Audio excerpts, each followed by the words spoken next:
अब सचिन ने इस चुनाव में अब तक 98 रैलियां कर ली हैं, 14 राज्यों में 51 लोकसभा क्षेत्र भी चले गए।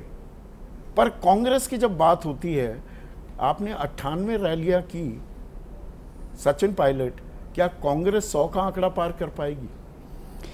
देखिए, राजनीति संभावनाओं का खेल है और हम लोग जो चुनाव लड़ रहे हैं वो चुनाव जीतने के लिए लड़ रहे हैं। और जो माहौल देश में बना है पिछले 1.5 महीने में, जब से चुनाव घोषित हुए हैं, जब से आचार संहिता लगी है, तब तक लोग मुखर नहीं थे, लेकिन अब लोग खुल के बात कर रहे हैं। 10 साल की लगातार पूर्ण बहुमत की 2 बार सरकार बनाने के बाद जो, जैसा आपने कहा, वादे, इरादे, आश्वासन, जो बातें कही गई 10 साल पहले, वो दूर दूर तक पूरी हो नहीं रही और अब जनता एक बेहतर वैकल्पिक व्यवस्था की तलाश में है। और इंडिया और कांग्रेस अलायंस, हम लोग जो मिलकर काम कर रहे हैं, हम लोगों ने एक ब्लूप्रिंट तैयार किया है और देश की आम जनता उसको पसंद कर रही है।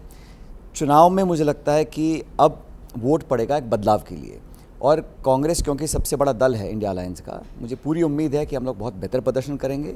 और 4 जून को जब मतगणना होगी तो वही होगा जो 20 साल पहले हुआ था 2004 में, जब इंडिया शाइनिंग बोलकर भाजपा मैदान में उतरी थी और 2004 में जब परिणाम आए तो सरकार यूपीए की बनी थी। तो आप वो दहाई के आंकड़े में नहीं फंसेंगे? 2 बार से कांग्रेस देश की ही नहीं, दुनिया की सबसे पुरानी पार्टियों में से एक, अपना नेता प्रतिपक्ष भी नहीं चुन पाई थी। तो उस गत से आप ऊपर जा रहे हैं। भारतीय जनता पार्टी का मैंने देखा है, ये जो चुनाव होने से पहले घोषणा करना 200 पार, 300 पार, 400 पार, 500 पार, ये कहीं ना कहीं अहम का एक मुझे प्रतिबिंब दिखता है। अहम कहेंगे या आत्मविश्वास? आत्मविश्वास होता है कि हम चुनाव जीतेंगे, बाकी जनता पे कुछ छोड़ना पड़ेगा ना। अब सारे निर्णय, परिणाम, आंकड़े आप ही के पास है, जनता के पास क्या है? पब्लिक, जनता जनार्दन बोलते हैं भाषणों में हम सब लोग। जनता मतलब पब्लिक माई बाप है, जिसका बटन दबाएंगे वो जीत कर आएगा। हार जीत होती रहती है, लेकिन आप अपनी प्रतिबद्धता, अपना सोच, अपनी रणनीति, अपनी विचारधारा को जनता के बीच लेकर जाएं, पब्लिक निर्णय करेगी ना। मैं कैसे आपको आंकड़े बताऊं? मैं इतना कह सकता हूं बड़ी विनम्रता से कि हमें लगता है कि इस बार परिवर्तन होगा, बदलाव होगा, और इस बदलाव की सुगबुगाहट समूचे देश में है। नहीं, ये सवाल इसलिए कांग्रेस का और हमारी गठबंधन का एक ही लक्ष्य है, विपक्ष एकजुट रहे, बदलाव हो। और आप 2019 में जो इंडिया अलायंस के गठबंधन के अलग अलग दल हैं, उनका वोट शेयर आप जोड़ दीजिएगा तो लगभग 65% वोट था 19 में। तो अब तो एंटी इनकम्बेंसी बहुत है भाजपा के खिलाफ, इसलिए मैं कहता हूं कि हम सरकार बनाने में कामयाब रहेंगे। नहीं, ये सवाल इसलिए ज़रूरी हो जाता है, कांग्रेस अगर पुनर्जीवित नहीं होती, मजबूत नहीं होती, तो आंकड़े लगभग तय माने जा सकते हैं कि किसकी हार होगी, किसकी जीत होगी।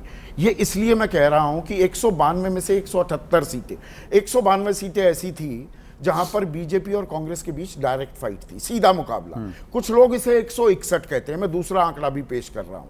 और उसमें 192 में से 178 बीजेपी जीत गई, 161 का आंकड़ा भी अगर आप ठीक माने, 147 बीजेपी जीत गई। Strike rate, success rate 91%। आप बिल्कुल सही कह रहे हैं कि पिछले चुनाव में जिन जिन राज्यों में द्विपक्षीय मुकाबला हुआ, जहां सिर्फ भाजपा कांग्रेस की सीधी टक्कर थी, वहाँ पर कांग्रेस का प्रदर्शन बहुत बेहतर नहीं था, मैं इसको स्वीकार करता हूँ। लेकिन अब 5 साल के बाद बहुत चीज़ें बदली हैं। इन 5 सालों में जिस प्रकार का शासन आया है, जिस प्रकार भारतीय जनता पार्टी ने जनता के वोट को मतलब फॉर ग्रांटेड लेके चल रहे थे, और एक कहीं ना कहीं घमंड का भी मुझे लगा कि जिस तरह का रवैया है, जिस तरह का टिकट डिस्ट्रीब्यूशन हुआ, जिस तरह से मुझे लगता है परफॉर्मेंस से ज़्यादा नारे और भाषणों पर ध्यान दिया गया, वो सब माहौल परिवर्तित हुआ है। इसलिए जो उत्तर भारत के राज्य हैं या पश्चिम भारत के राज्य हैं, वहाँ पर जहाँ सीधा मुकाबला कांग्रेस बीजेपी का है, वहाँ इस बार कांग्रेस का स्ट्राइक रेट बहुत बेहतर रहेगा। हमारा चुनाव बहुत बेहतर रहा। और देखिए, इस देश में अगर किसी चुनावी घोषणा पत्र की चर्चा हो रही है तो कांग्रेस की हो रही है। वो भी प्रधानमंत्री कर रहे हैं। भाई, मैं कह रहा हूं आप उसको पेश नहीं कर पाए ढंग से। गलत बोल रहे हैं आप। हमारा घोषणा पत्र इतना प्रभावी था, इतना उनको चुभ गया कि वो नाना प्रकार की उलूजुल बातें सामने लेकर आना पड़ रहा है लोगों को। लेकिन एक बात मानिए कि कांग्रेस का ही भाजपा के घोषणा पत्र में क्या किसी को नहीं मालूम है, कोई चिंता ही नहीं है, और ना किसी को परवाह है। उन्हें पता है वो भाषण देने हैं, फिर राज करना है 5 साल। हम लोगों ने महिला, नौजवान, किसान, श्रमिक, सब लोगों को केंद्र बिंदु बनाकर एक घोषणा पत्र तैयार किया। अब उसको आप उसमें भरोसा, देखिए, जब घोषणा आप करते हैं, मैं आपकी बात को, आपकी जुबान को कितना उस पर आश्वस्त होता हूं, भरोसे की बात होती है। इसमें ऐसा है, राजनीति में तराजू है, आपको दोनों पक्ष की बात सुननी है। 10 साल आपने मौका दिया भारतीय जनता पार्टी को। उन्होंने कहा था कि किसान की आमदनी दुगनी करेंगे, उन्होंने कहा था कालाधन समाप्त करेंगे, महंगाई कम करेंगे, रोजगार 2 करोड़ देंगे, 15 लाख रुपए खाते में आएगा, कालाधन पूरा समाप्त कर देंगे। 10 सालों में किस मापदंड पे पूरा खरा उतरे हैं, पहले बताइए।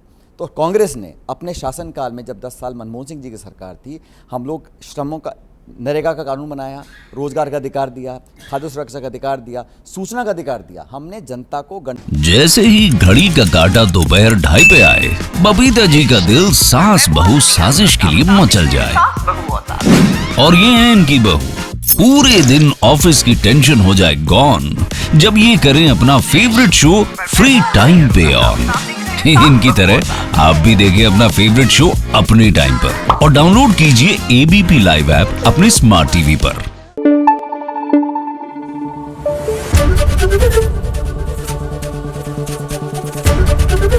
एबीपी न्यूज आपको रखे आगे।